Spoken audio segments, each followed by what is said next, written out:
Salut les filles, j'espère que vous allez bien. Aujourd'hui je vous retrouve pour un article un peu particulier puisque j'ai décidé de faire une vidéo. J'avais envie de changer un petit peu, j'étais pas très inspirée et vu que je regarde beaucoup de chaînes YouTube en ce moment, je trouvais ça rigolo de faire une vidéo top ou flop, voilà, pour m'exprimer un peu plus facilement parce qu'il y a des fois où donner son avis par écrit c'est pas si facile que ça et vu que je suis assez perfectionniste, voilà, j'ai trouvé ça plus marrant par vidéo, donc voilà, vous me direz ce que vous en pensez, et si ça vous a plu, auquel cas peut-être que je recommencerai un jour, je sais pas trop. Voilà, je vais commencer par les tops, dans la logique des choses, voilà, je trouve ça plus logique en fait, enfin, bref, ça n'a aucun intérêt. Je vais commencer par les tops, j'ai 3 produits pour le teint à présenter. Et le premier, c'est le nettoyant visage ultra simple. Alors ultra simple, c'est un nettoyant visage de chez Lush, que j'ai découvert il y a peut-être 3 mois, il me semble. Et j'ai vraiment craqué là-dessus. Au début, j'étais pas hyper conquise par le truc parce qu'il laisse un espèce de film gras sur la peau. C'était ça qui me rebutait un petit peu. Et finalement, j'ai fini par utiliser un gant de toilette pour retirer l'excédent de produit. Et depuis, c'est vrai que j'ai remarqué une vraie différence sur ma peau. J'ai moins de rougeur, moins d'imperfections, ma peau est nettement moins sèche. Donc c'est vraiment un gros top. Le pot est presque vide, donc je vais en racheter bientôt. Je trouve que 3 mois pour ce genre de produit, enfin pour ce genre de prix, parce qu'il me semble qu'il est dans les 12 €, c'est pas trop mal. C'est un petit peu plus cher qu'un nettoyant classique, mais pour les peaux très sensibles comme la mienne qui cherchent vraiment des produits à longueur de temps pour leur convenir, maintenant que j'ai trouvé celui-là, je suis pas prête de le lâcher. Deuxième top, j'ai découvert il y a 3 semaines maintenant cette crème qui est une crème Bio Beauté by Nux pour les peaux sensibles sèches à très sèches. Je saurais plus vivre sans. Accompagné de ultra simple, c'est vraiment le combo parfait pour les peaux sensibles.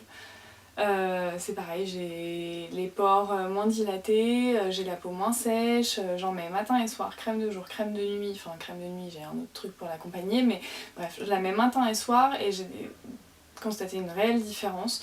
Donc pour toutes celles qui ont la peau sensible et sèche comme moi, c'est vraiment une merveille. En plus elle est pas très très chère, il me semble qu'elle est à 8 €. Je trouve ça pas mal pour les petites bourses, surtout que le tube est quand même assez conséquent, je pense qu'elle dure facile 4 mois. Enfin bref, top. J'ai un dernier top au niveau des... Enfin c'est un top et un flop en fait, je sais pas trop. Je l'ai mis dans les tops parce qu'il y a quand même pas mal de points positifs, après il y a 2-3 points négatifs, mais bon, je vais vous détailler tout ça. C'est la bébé crème de chez Herborian. Ça a été un gros top pour moi au départ parce que en fait trouver une bébé crème, un fond de teint ou un produit pour la peau en teinte claire qui soit vraiment une teinte claire et qui convienne aux peaux blanches comme la mienne, c'est hyper difficile. Mais vraiment, vous les filles à la peau, à la carnation normale, vous vous rendez compte. Enfin, je sais pas si c'est aussi compliqué pour vous que pour nous, mais les produits en teinte claire sont toujours trop foncés. Je sais pas sur quoi ils se basent vraiment pour faire leur gamme de couleurs, de teintes, etc. Mais c'est toujours trop foncé, c'est un calvaire. Donc j'ai une peau de blonde, ma mère avait une peau de rousse, j'ai eu un petit mix des deux, c'est-à-dire que j'ai des taches de rousseur, je rougis facilement, je brûle facilement aussi au soleil même si je me protège, etc. Tout ce qui est monoeil, etc. j'en parle même pas, je ressemble à une écrevisse après. Donc disons que quand je trouve une teinte claire, je suis vraiment hyper contente. Et ici, j'ai trouvé enfin une vraie teinte claire. Donc voilà, donc ça c'est le premier top. Deuxième top, elle est hyper couvrante et ça c'est vraiment bien. Elle laisse vraiment un fini tout doux sur la peau, accompagnée d'une poudre libre, elle est vraiment extraordinaire. Après au niveau des flops, c'est vrai qu'elle coûte très cher. Enfin, moi je trouve que ça coûte cher pour les petites bourses comme la mienne. Ce petit tube là qui est quand même pas très grand, ça coûte 12 €. Le full size qui est peut-être grand comme ça coûte 34 €.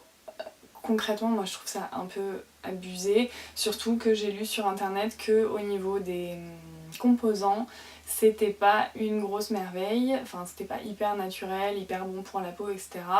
Moi j'ai cru constater que ça bouchait un peu mes pores, je sais pas si c'est vraiment la vérité, mais bon. Je la termine et après je vais me tourner vers autre chose de plus... une marque un peu plus dermatologique, je pense La Roche-Posay ou peut-être Avène, mais je vais pas continuer avec celle-là même si elle est quand même très très bien. Voilà, quatrième top,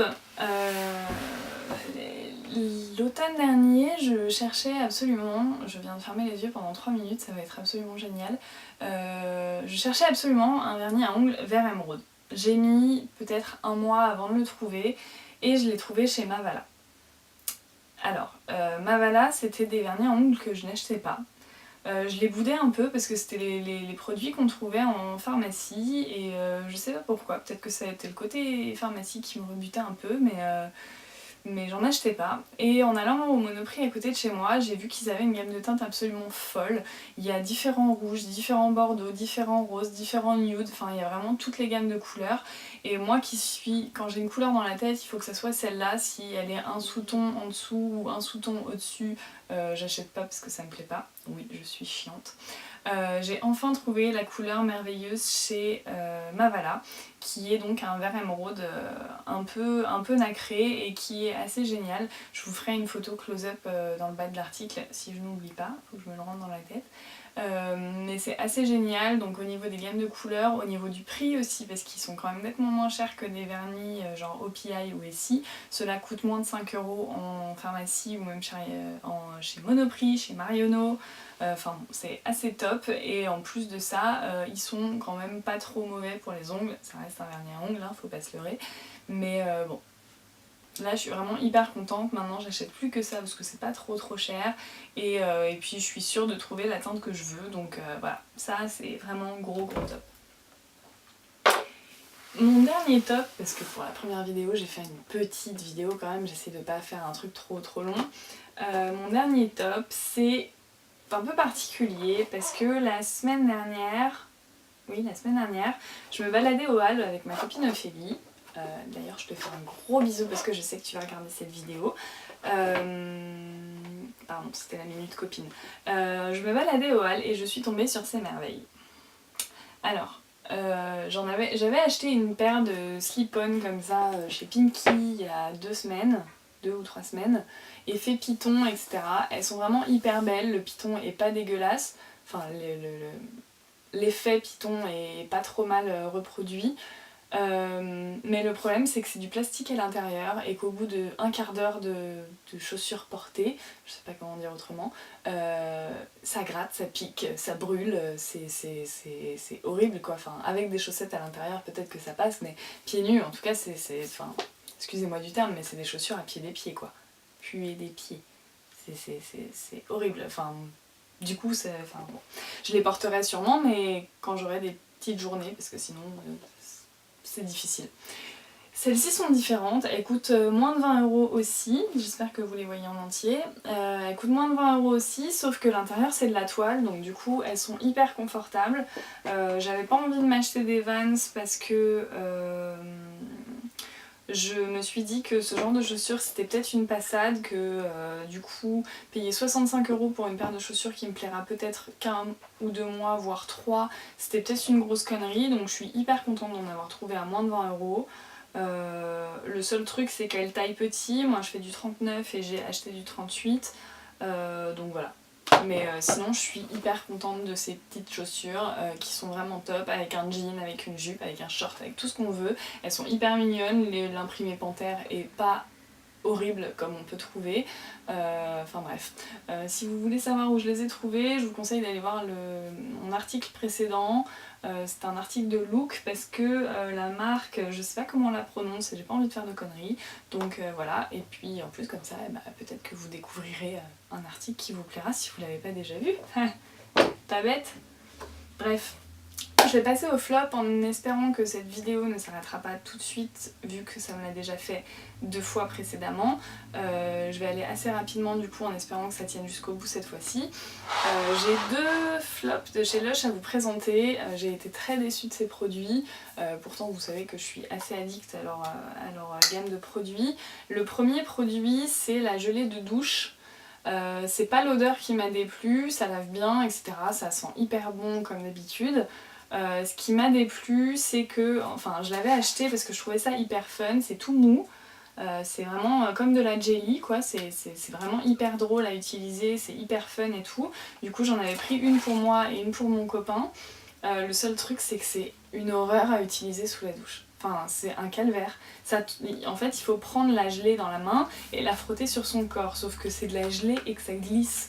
Donc concrètement moi j'ai dû la faire tomber je sais pas 4 ou 5 fois en me lavant, et quand on a une douche comme la mienne, enfin un ballon d'eau chaude comme le mien qui dure environ 3 minutes, je vous mettrai le lien en dessous pour aller lire mon article sur ma salle de bain qui me fait péter un câble. Hier j'ai voulu prendre un bain, j'ai même pas eu assez d'eau chaude pour remplir la baignoire. Super. Donc ça coûte un peu cher en plus, du coup j'en ai 2 à utiliser parce que j'en ai acheté une pour mon copain. Ça sent hyper bon et tout, en cadeau ça peut être hyper fun, mais franchement pour le prix il me semble que c'est 12 €. Non, j'adhère pas, mais c'est drôle. Voilà. Deuxième flop de chez Lush, l'après-shampoing rafistoleur. Il est censé réparer sérieusement vos cheveux abîmés. Concrètement, moi j'ai pas vu la différence avec un autre après-shampoing. Il me semble que c'est pareil, c'est 12 ou 14 € l'après-shampoing. Ça fait 1 mois que je l'ai presque terminé. Payer ce prix là pour un truc qui se termine en 1 mois et dont en plus je suis pas hyper satisfaite, c'est pareil. Je rachèterai pas, je vois pas bien l'intérêt. Bon, bref, c'est pas un top pour moi de chez Lush et pourtant Dieu sait que j'adore leurs produits. Troisième flop, c'est une pince à épiler, donc c'est un flop un peu particulier. C'est une pince à épiler de chez Sephora que j'avais vue sur un blog et je m'étais dit mon Dieu c'est génial, c'est ça qu'il me faut. C'est une pince à épiler qui fait de la lumière comme ça, donc je m'étais dit putain c'est génial pour voir les petits poils de sourcils un peu blancs transparents que j'ai régulièrement et tout, et que je ne découvre que le matin dans le train quand je me maquille. Oui, je me maquille dans le train, enfin les yeux et la bouche, le teint je le fais chez moi. Pour voir ces petits poils là que je ne vois jamais que dans le train, et du coup je m'épile pas ces poils là vu que je vais pas les faire dans le train, je m'étais dit c'est génial, et en plus elle a un système de ressort, donc du coup il y a juste à appuyer sur le manche noir et la pince à épiler remonte toute seule. Sur le coup j'ai trouvé ça top. Sauf que faut le savoir, j'ai un espèce de toc. Ceux qui me connaissent se foutent souvent de ma gueule, je sais pas comment dire autrement. À cause de ça, j'ai un espèce de toc, je ne supporte pas d'avoir les doigts doux. Qu'est-ce que c'est les doigts doux? C'est ce sentiment d'avoir les doigts propres quand on se lave les mains, d'avoir les doigts tout secs après. Moi c'est quelque chose que je ne supporte pas, ça me rendrait dingue. Du coup j'ai toujours de la crème sur les doigts, je préfère avoir les doigts gras et crémeux que les doigts doux, c'est vraiment quelque chose qui me rend folle. Donc du coup quand on a le même toc que moi, ou qu'on vient de se mettre de la crème pour le visage ou ce genre de choses, ça glisse, voilà.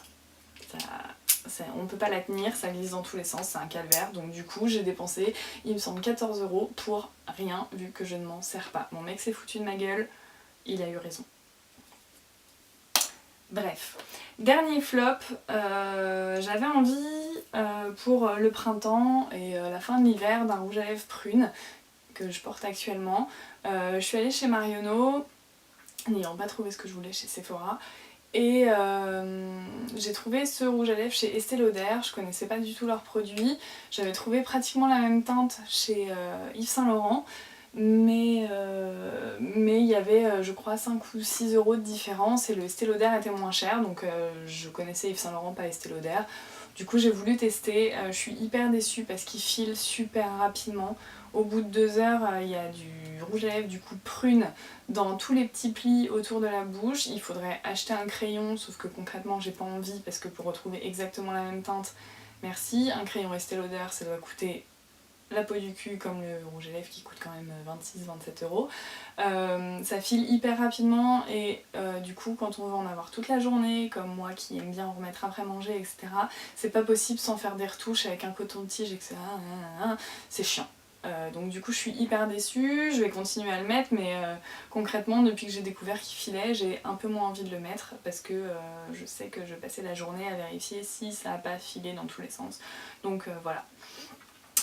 Voilà, j'ai l'impression que j'ai réussi à faire cette vidéo en entier sans que ça coupe, donc je suis hyper contente. J'espère que ça vous a plu, n'hésitez pas à me laisser des commentaires pour me dire ce que vous en avez pensé. J'espère que j'ai été claire, que j'ai pas trop balbutié. Je sais pas si ce mot existe mais il me semble.